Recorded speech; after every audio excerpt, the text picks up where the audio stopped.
சாமானியன் அந்த இசை வெளியீட்டு விழாவிற்கு வருகின்றிருக்கும் பத்திரிகை, தொலைக்காட்சி, அனைத்து திரையுலக பிரபலங்கள், தமிழ்நாடு திரைப்பட இயக்குனர் சங்க தலைவர், தயாரிப்பாளர் சங்க தலைவர், பெருமதிப்பிற்கும் அன்பிற்குரிய லியோனி சார், ஆகச்சிறந்த கலைஞர் MS Bhaskar sir, Leo Siva, Gajaraj sir வந்திருக்காங்க. நேரம் போயிட்டுருக்கனால கஜராஜ் சாரும் அருள்மணி சார் இன்னும் பேசலை, சாரி சார்.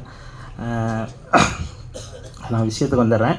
ஒரு 23 வருஷம் ரொம்ப ஒரு பிராப்தமான ஒரு மேடை இது. ஏன்னா ஒரு 23 ஆண்டுகளுக்கு பிறகு மக்கள் நாயகனும் இசைஞானியும் ஒன்றா சேர்ந்து ஒரு படம், அதை இயக்குகிற பாக்கியம் எனக்கு கிடச்சிருக்கு பாருங்கள். நான் அதுக்கு இந்த பிரபஞ்சத்துக்கும் எங்கள் அப்பா அம்மாவுக்கும் மதி சாருக்கும் co producer Bala and Sathish, எங்கள் சதீஷ் ஆலகானம் பின்னாடி இருக்கல்வ, ஓகே, எல்லாருக்கும் ரொம்ப மனசார ஒரு நன்றியை தெரிவிச்சுக்கிறேன். அதாவது ஃபஸ்ட்டு எடுத்தோன்னா ஒரு கார்டு நம்ம போட்டு தான், சென்சாரில் அந்த ரூல் இப்போ தான் வந்தது, அந்த advisory card, smoking is injurious to health அப்படின்னு சொல்லி. நீங்கள் ஒரு விஷயம் கவனிக்கணும், இந்த சட்டம் வருவதற்கு முன்னாடி 1985க்கு மேலே இன்றைக்கி 2024 வரைக்கும் ஒருத்தவர் மதுவும் குடிக்காமல் புகைப்பழக்கமும் இல்லாமல் இன்றைக்கு வரைக்கும் இப்படி தான் நான் நடிப்பேன்னு சொல்லி அந்த கொள்கையோடு நடிச்சுக்கிட்டு இருக்காரு. ஏன்னா அந்த அட்வைசரி கார்டை அவர் தன்னோட மனசில் ஏற்றி வச்சுருக்காருங்கிறத நான் தெரியப்படுத்திக்கிறேன். கோடானு கோடி உங்கள் ரசிகர்கள் உங்களை திருப்திப்படுத்துறதுக்காக தான் அவர் அந்த விபத்துலேருந்து மறுபிறவி எடுத்து இங்கே உங்கள் முன்னாடி வந்து நிற்கிறார். அதனால் இந்த பாருங்கள், எல்லாரும் ரொம்ப என்ன சொல்கிறது, நான் பிரச்சனை கஷ்டப்பட்டோம்லாம் சத்தியமாக சொல்லலை. இது ஒரு சேலஞ்சிங்காக எடுத்து தான் படத்தை கொண்டு வந்து இங்கே நிப்பாட்டியிருக்கோம். இன்றைக்கும் வரைக்கும் ப்ரொடியூசர் மதி சார் வந்து ஈச் அண்ட் எவ்வரி செகண்ட்ஸ் அந்த சேலஞ்சை ஃபேஸ் பண்ணிகிட்டு இருக்காரு.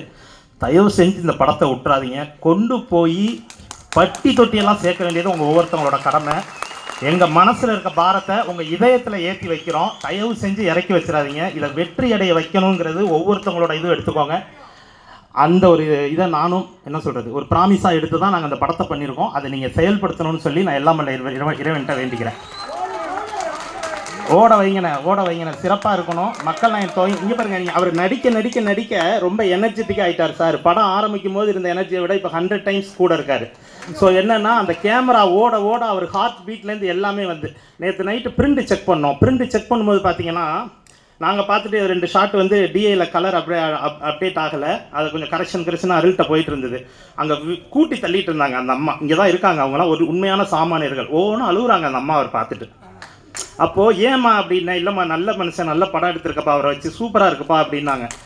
அப்போது எங்கே இருக்கார் பாருங்க. நீங்கள் நேற்று இரவு நடந்தது, விஷ்ணு கமலா தேட்டர் ஓனர் சன்னு விஷ்ணு கமலுக்கு கூட அது தெரியும், கேளுங்க.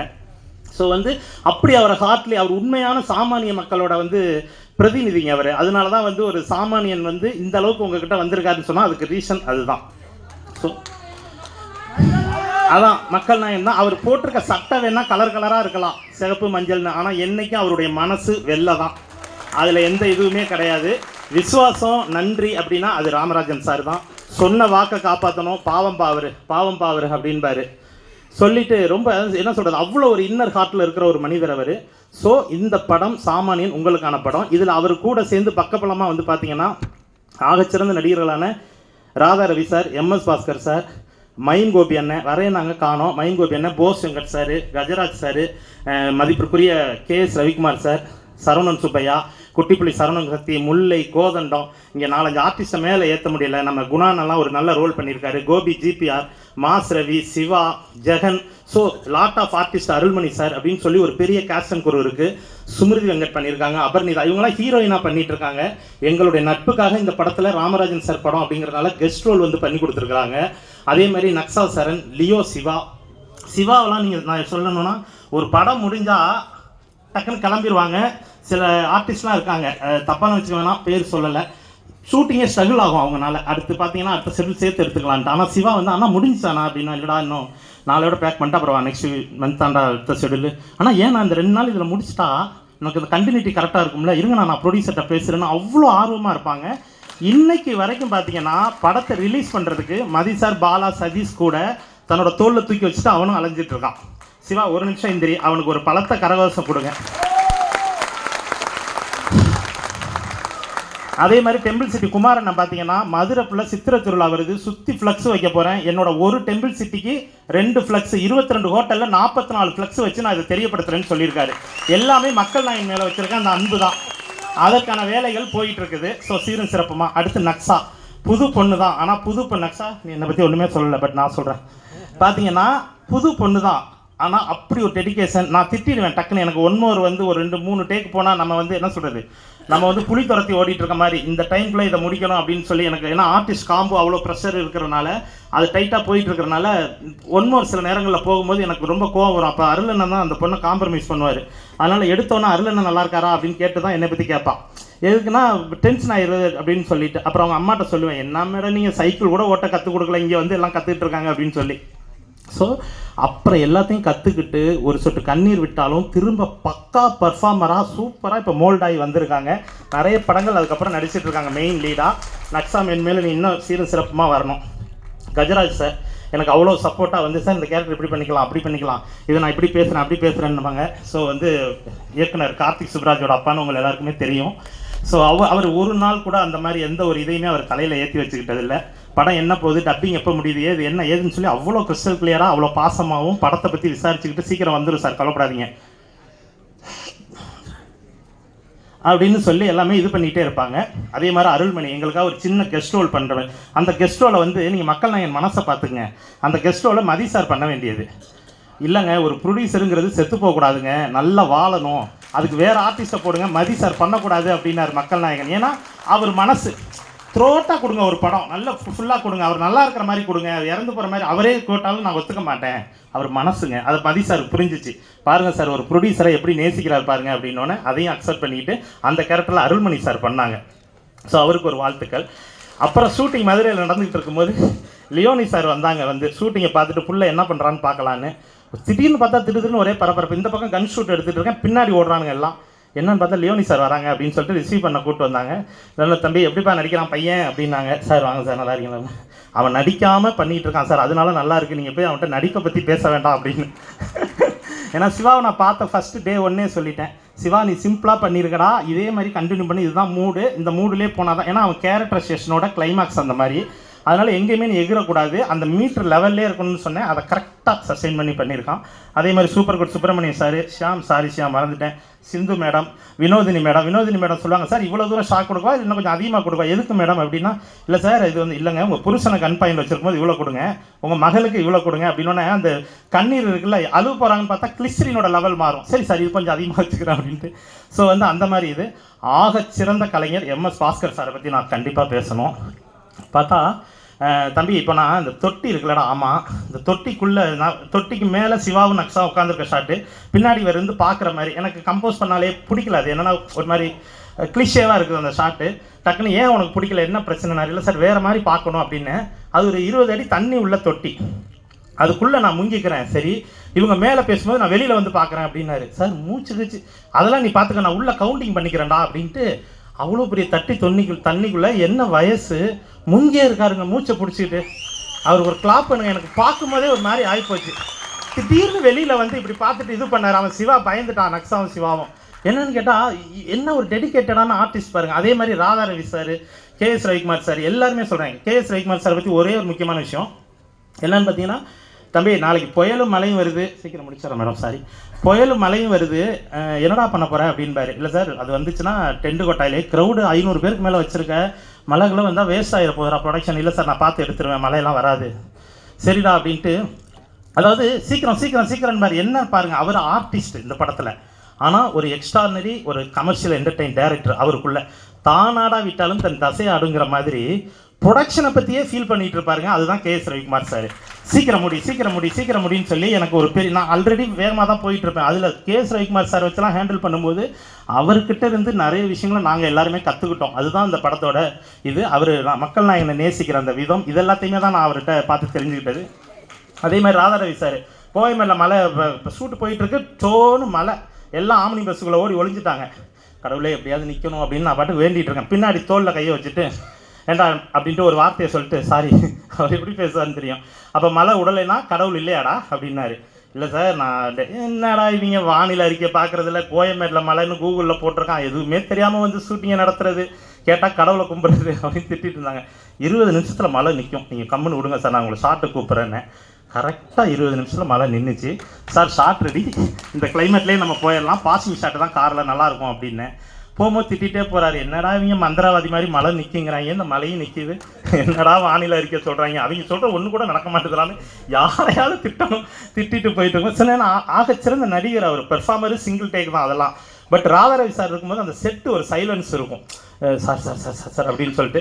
அதனாலே நான் பார்ப்பேன் இந்த க்ரௌடுக்கெல்லாம் ராதாரவி சார் டேட்டை போட்டு டக்குன்னு அந்த செட்டை சைலன்ஸ் பண்ணுறதுனா அவர் டேட்டை வாங்கி இந்த இடத்துக்கு அவர் தேவைப்படுறாங்கிற மாதிரி மேனேஜ் பண்ணி சில விஷயங்கள் பண்ணோம். இப்படி இந்த படத்தில் எல்லாருமே அவங்கவுங்க பங்கை கொடுத்துருக்குறாங்க. அது ரொம்ப ஹார்ட்லி நினச்சிக்கிறேன். அடுத்து என்னோடய டெக்னீஷியன்ஸ் குரு, கேமராமேன் அருள், எடிட்டர் கோபி, 2 பேரும் என்னோடய 2 கண்கள். அதே மாதிரி உமாபதி, இந்த ப்ரொடக்ஷன் எக்ஸிக்யூட்டிவில் இருக்க உமாபதி, ப்ளீஸ். இன்றைக்கி வரைக்கும் அவர் தூங்கலைங்க, அவ்வளோ ஹார்ட் ஒர்க் பண்ணிகிட்டு இருக்காப்புல. டிசைனர் சதீஷ் வாங்க, செம்ம சப்போர்ட்டாக போய் ஒர்க் பண்ணிகிட்டு இருக்காப்புல டிசைனர் சதீஷ். அதே மாதிரி art director SK, costumer Sukumar. Lot of technicians எல்லாருக்குமே இந்த நேரத்தில் நன்றியை சொல்லிக்கிறேன். என்னோட டைரக்ஷன் டிபார்ட்மெண்ட் தண்டபாணி, ராஜபாண்டி. இவங்க 2 பேரும் என்னுடைய என்ன சொல்கிறது கோ டைரக்டர்ஸ். அவ்வளோ பர்ஃபெக்டாக எனக்காக இது பண்ணி கொடுத்தாங்க. அடுத்து இந்த படத்தோட ரைட்டர் கார்த்திக். ஒரு விஷயம் நீங்கள் கவனிக்கணும், இன்றைக்கி இந்த ஃபங்க்ஷன் அவ்வளோ சாதாரணமாக நடந்துடலைங்க. 4 பக்கத்தில் இருந்தும் ப்ரொடியூசருக்கும் எனக்கும் அவ்வளோ ப்ரெஷர். ஃபஸ்ட்டு போகணும் ப்ரொடியூசர் கவுன்சிலேருந்து வருது. என்னன்னு பாருங்கள் சார், இந்த கதை என்னதாமேன்னு ஒருத்தவங்க சம்மந்தப்பட்ட வேறு யாரோ கேஸ் கொடுத்துருக்காங்க. என்னடா இது அப்படின்ட்டு ட்ரைலருக்கும் டீசருக்கும் போயிட்டு சென்சார் அப்ளை பண்ணால் சென்சார் சர்டிஃபிகேட் இல்லை. என்னென்னா டைட்டில் என்னதுன்னு ஒருத்தன் ஆல்ரெடி கோர்ட்லேருந்து லெட்டர் வாங்கி அங்கே கொடுத்து வச்சுருக்கான். தூங்கவே இல்லைங்க யாருமே. அதெல்லாம் உடச்சி எங்ககிட்ட ஜட்ஜ்மெண்ட் இருக்குது, இந்த டைட்டில் சாமானியன் எங்களுக்கு தான் சொந்தம்னு அந்த ஜட்ஜ்மெண்ட் காப்பியை கொடுத்துட்டு 48 மணி நேரத்தில் சென்சார் வாங்கி இன்றைக்கி உங்கள் முன்னாடி படத்தை கொண்டு வந்திருக்கு. அதே மாதிரி மக்கள் நாயகன் சாதாரணமாக எந்த கதையும் ஒத்துக்குவார். அவர் இந்த கதையை கேட்டதுக்கப்புறம் அதுக்கிட்ட அவர் கூட 6 மாதம் உட்காந்து ஸ்க்ரீன் பிளேவை ஒரு டீம் வச்சு மதி சார், நந்தா பெரியசாமி சார், அந்த இடத்துல நினச்சி பார்க்குறேன். எங்கள் டைரக்ஷன் டிபார்ட்மெண்ட்டில் இருக்கிற டோட்டல் மெம்பர்ஸ் எல்லாருமே சேர்ந்து கதையோட ஸ்க்ரீன் பிளேலாம் பண்ணி பார்த்து எல்லார் வாழ்க்கையிலும் இருக்கிற ஒரு கதைங்க. இதை யாரும் இம்ப்ரெஸ்லாம் ஆக முடியாது, இது தனியாக சுடலாம் முடியாது. எல்லார் வாழ்க்கையிலும் இந்த லைன் இருக்குது. அதை கொஞ்சம் கரெக்டாக கன்வே பண்ணி உங்கள் எமோஷனல் டச் பண்ணியிருக்கோம். அதுக்கு இசைஞானி ஐயா பக்கபலமாக பெரிய லெவலில் அதுக்கு உதவி பண்ணியிருக்காங்க. அது நெக்ஸ்ட்டு நான் வரேன். அப்படிப்பட்ட இந்த கதையை படம் முடிஞ்சு இவ்வளோ கோடியை போட்டு சார் எடுத்து வச்சுருக்காரு. இப்போ போயிட்டு கதை எனக்கு சொந்தங்கும் போது மனசு வலிக்குது. பட் எங்கள் திரைப்பட இயக்குநர்கள் சங்கம், பேரரசு சார், உதயகுமார் சார், இதுக்கு முன்னாடி செல்வமணி சார் அதை டீல் பண்ணாங்க. அவர் கைவிடலை. இன்றைக்கி தயாரிப்பாளர் சங்கம் எங்களுக்கு பக்கபலமாக இருக்காங்க. மனசார உங்கள் எல்லாருக்கும் நான் நன்றி சொல்லிக்கிறேன் சார். அவர் மக்கள் நாயகன் சம்மந்தப்பட்டவங்கள்ட்ட ஃபோன் பண்ணி, ஏன்ப்பா 15 வருஷம் கழிச்சு ஒரு படம் நடிக்கிறேன், அப்படியெல்லாம் திருட்டு கதையில் நான் நடிச்சிருவேனாப்பா அப்படின்னு கேட்குறாரு. இது கார்த்தி அவனோட வாழ்க்கையில் நடந்த அந்த கதையை எடுத்து இந்த படத்தில் கொடுத்துருக்கான். என்னோட அசிஸ்டண்ட்டு அதை நான் ஸ்க்ரீன் ப்ளே பண்ணி அவ்வளோ சுவாரஸ்யமாக இந்த படத்தை கொடுக்கும் பொழுது ஒரு படம் முடியும் போது எந்த விதத்தில் இதை பண்ணுறாங்கன்னு தெரில. ஒவ்வொரு நாளும் இதை நினச்சி தூங்காமல் கோர்ட்டுக்கு போனால் போட்டு பார்த்துக்கலாம் அப்படின்ட்டார் producer. Each and every second ஃபைட்டுங்க. இந்த தேட்டர்ஸ் எங்கேயுமே கிடைக்கல. விஷ்ணு கமல் தான் கமலா தேட்டர் கொடுத்தாப்புல. அதுக்கு முதல்ல நான் தேங்க்ஸ் பண்ணிக்கிறேன் விஷ்ணு. மனசார் எங்கேயுமே தேட்டர் கிடைக்கல, ஃப்ரைடே கிடையாது சார்ன்ட்டாங்க. எல்லா படங்கள்லாம் பெரிய படங்கள் வந்திருக்கு அப்படின்ட்டாங்க. ஸோ இப்படி ஈச் அண்ட் எவ்ரி செகண்ட்ஸ் எல்லாமே டஃப்பாக இருக்கிற மாதிரி ஒரு சூழல். இதுக்கெல்லாம் நடுவில் அத்தனை ஷார்ட் அவுட் பண்ணி தான் இன்றைக்கி உங்கள் முன்னாடி வந்திருக்காங்க. வருவார் மக்கள் நாயகன் வருவாங்க ஒரு செகண்ட். இப்படி போயிட்டு இருக்கிற இந்த பெருமை வாய்ந்த சாமானியனில் மேலும் பெருமை சேர்த்தது யாருன்னா இசைஞானி இளையராஜா ஐயா தான். இன்றைக்கி மக்கள் நாயகனை கடகோடி மக்கள் வரைக்கும் கொண்டு போய் சேர்த்தது யாருன்னா இசைஞானி இளையராஜா ஐயாவோட பாடல்கள் தான் அவரை பட்டி தொட்டியெல்லாம் கொண்டு போய் சேர்த்துச்சு. அவர் கூட ஒர்க் பண்ணணுங்கிறது எனக்கு ரொம்ப நாள் கனவு. சின்ன ஒரு இன்சிடென்ட் சொல்லி முடிச்சிடறேன். 2005 ஃபிலிம் இன்ஸ்டியூட்டில் அம்முன்னு ஒரு குறும்படம் பண்ணேன். அந்த குறும்படத்தோட சீடி எடுத்துக்கு நேராக ஐயாவை பார்க்க வந்தேன். எப்படியாவது அவர் இந்த குறும்படத்துக்கு மியூசிக் பண்ணால் நல்லாயிருக்கும் அப்படின்னு சொல்லி செக்யூரிட்டி உள்ளே விடலை. அப்படிலாம் பண்ண முடியாது போங்க அப்படின்ட்டு. இல்லை சார், இதுக்கு முன்னாடி எங்கள் சீனியர் ஒருத்தர் கமலம்னு ஒரு படம் எங்கள் அண்ணனுக்கு போட்டிருக்காரு, அதே மாதிரி சார் கொஞ்சம் ஹெல்ப் பண்ணால் நல்லாயிருக்கும் அப்படின்னா விடலை. இதை பவதாரணி மேடம் அன்றைக்கி பார்த்துட்டு கொஞ்சம் உள்ளே வாப்பா அப்படின்னு சொல்லி கூப்பிட்டாங்க. போனோன்னே அப்பா ரொம்ப பிஸியாக இருக்காங்க, நீங்கள் டெய்லி நிற்கிறீங்க அப்படின்னாங்க. மேடம் அப்போ நீங்களாவது இந்த மியூசிக் பண்ணி கொடுங்க மேடம் அப்படின்னு. அந்த சீடியை வாங்கிட்டு சரி நான் பார்த்துட்டு சொல்கிறேன், பிடிச்சிருந்தா பண்ணுறேன் அப்படின்னாங்க. ஒரு 2 நாள் கழித்து ஃபோன் வந்துச்சு. மேடம் படம் பிடிச்சிருக்கா அப்படின்னு போய் கேட்டேன். எனக்கு ஓகே தாங்க, பட் எங்கள் அம்மாவுக்கு ரொம்ப பிடிச்சிருக்கு. எங்கள் அம்மாவும் இப்படி தான் சின்ன பிள்ளையில் நானும் செருப்பு வாங்குறதுக்கு ரொம்ப கஷ்டப்பட்டேன். ஏன்னா அந்த கதை ஒரு குழந்தை செப்பலை வச்சு ஒரு பிளே இருக்கும், ரொம்ப கஷ்டப்பட்டேன். அதனால் எனக்கு ரொம்ப பிடிச்சிருக்கு, பாவண்டி அந்த பையன் போட்டுக்கூட அப்படின்னாரு. அப்படி பவதாரணி மேடம் எனக்கு இசையமைச்சு கொடுத்தாங்க. அந்த படம் தான் எனக்கு தமிழ்நாடு திரைப்படக்குள்ள கோல்டு மெடல் வாங்கி கொடுத்துச்சு. அந்த படம் பேர் அம்மு. அந்த அம்மு படம் வாங்கி கொடுத்ததுக்கப்புறமா ஒவ்வொரு தடவையும் ராஜா சாரோட ஒர்க் பண்ணலான்னு பார்க்கும்போது ஒரு ஃபோட்டோ எடுக்க பார்க்கணும், சுச்சுவேஷன் அமையல, ஒரு ஃபோட்டோ கூட எடுக்க முடியல. அப்படி வேறு விஷயங்களில் போயிட்டு இருக்கும்போது தான் ஃபைனலாக இந்த சாமானியன் மீட்டிங் வந்தது. அங்கேயும் பவதாரணி மேடம் என்னை வந்து பார்த்தாங்க, என்னங்க எப்படியோ ஒரு தெரியா பிடிச்சி அப்பாக்கிட்ட வந்துட்டீங்க போல் இருக்கு அப்படின்னாங்க. இப்போ இந்த படம் ஒர்க்கில். ஆமாம் மேடம், நீங்கள் ஆரம்பித்து விட்டது தான் மேடம் அப்படின்னேன். சரி சரி என்ன சாப்பிட்றீங்கன்னு கேட்டு போவாங்க. பட்டு என்னை இந்த காம்பவுண்டுக்குள்ளே விட்டதே பவதாரணி மேடம். அவங்க இன்னைக்கு இல்லை.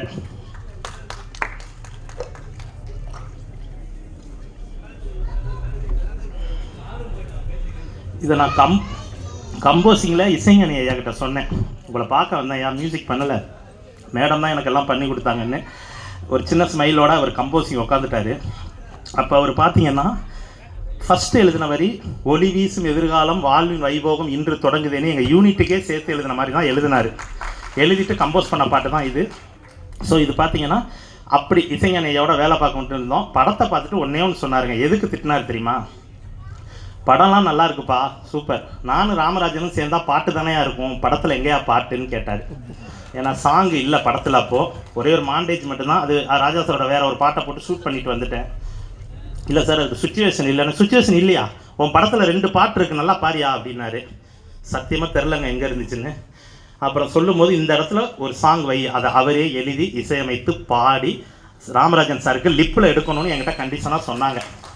அதை எடுத்து ஷூட் பண்ணி அந்த இடத்துல வச்சோம். அதுதான் இன்றைக்கி கிளைமாக்ஸுக்கு முன்னாடி மிகப்பெரிய ஒரு பக்கப்பலமாக இருக்குது இசைஞானி ஐயா. அதுக்கு நான் மனசார இசைஞானி ஐயாவை நினச்சி பார்க்குறேன். அதே மாதிரி ரீரெக்கார்டிங் போயிட்டுருக்கு. இதுக்கே இந்த ரவுண்ட் ட்ராலி போட்டிருக்கேன். ஏன்னா கேமரா ஆங்கிள்ஸ்லாம் அவருக்கு அவ்வளோ சூப்பராக எல்லாமே தெரியும். இல்லை சார் இது அந்த இடத்துல கன்ஃபியூஸாக இருக்காங்க எல்லாம், அதனால தான் அப்படின்னு. நானும் அப்போ ரவுண்ட் ட்ராலி போடுறேன் பார் அப்படின்னு சொல்லி இசையிலே ரவுண்ட் ட்ராலி போட்டாங்க. அப்படிப்பட்ட இசைஞானி ஐயாவோட சேர்ந்துருக்கிறது ஒரு மிகப்பெரிய பிராப்தம். ஸோ இந்த சாமானியனை உங்கள் தோளில் தூக்கி வச்சு எல்லாம் கொண்டு போங்க. அப்புறம் அவரோட ரசிகர்களுக்கு ஒன்றே ஒன்று சொல்லிக்கிறேன், ட்ரைலர் வந்துருச்சு, அதை டவுன்லோட் பண்ணியே அதோட வியூஸை வேஸ்ட் பண்ணிடாதீங்க. அது லிங்காக உங்களோட மன்றங்களுக்கு அனுப்புங்க. டக்குன்னு டவுன்லோட் பண்ணி எனக்கே பிச்சை. அதுவே 10 லட்சம் பேர் வெறும் டவுன்லோட் வீடியோவாகவே பார்த்துட்றாங்க. தயவு செஞ்சு யாரும் டவுன்லோட் பண்ணக்கூடாது ப்ளீஸ். கை தூக்குங்களேன், சொல்ல முடியலண்ணே, தனித்தனியாக லிங்காகவே அனுப்புங்கண்ணே எல்லாரும் இங்கேருந்து போகும்போது. ஸோ வேறு ஒன்றும் இல்லை, மக்கள் நாயனை உங்கள் முன்னாடி கொண்டு வந்து நிறுத்தியாச்சு. நீங்கள் பார்த்து அரவணைச்சு மக்கள்கிட்ட கொண்டு போய் மேலும் மேலும் நீங்கள் சேர்க்கணும்னு சொல்லி நன்றி கூறி வருகிறேன். நன்றி, வணக்கம்.